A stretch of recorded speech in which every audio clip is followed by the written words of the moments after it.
క్రీస్తుతో మన జీవితం ప్రారంభించబడినప్పుడు ఎంతో చక్కగా ఉంటుంది, ఎంతో భక్తిగా ఉంటాం, ఎంతో భయముగా ఉంటాం, ఎంతగానో అందరికంటే ముందు ఆరాధనలో పాల్గొంటూ ఉంటాం, అందరికంటే ముందు పాటలు పాడడానికి ఇష్టపడతా ఉంటాం, అందరికంటే ముందు నేనే చేస్తానని చెప్పి ప్రార్థనలు చేయడానికి ఇష్టపడతా ఉంటాం.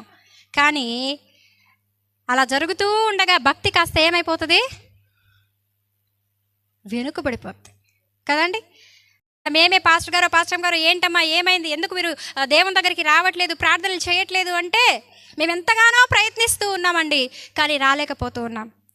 రావాలని సిద్ధపడుతూ ఉన్నాను కానీ రాలేకపోతున్నాను. ప్రార్థన చేయాలని అనుకుంటున్నాను కానీ చేయలేకపోతున్నాను. దేవునితో గడపాలని అనుకుంటున్నాను కానీ గడపలేకపోతున్నాను. ఎలాగవుతుంది?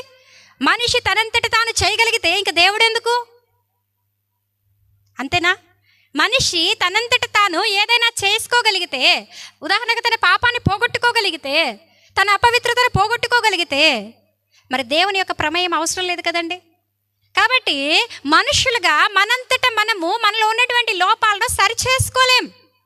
అది సరిచేయాలంటే ఖచ్చితంగా దేవుని యొక్క సహాయం మనకు అవసరం. అది సరిచేయాలంటే ఖచ్చితంగా ఏం కావాలమ్మా? దేవుని సహాయము కావాలి. చూడండి ఒక మాట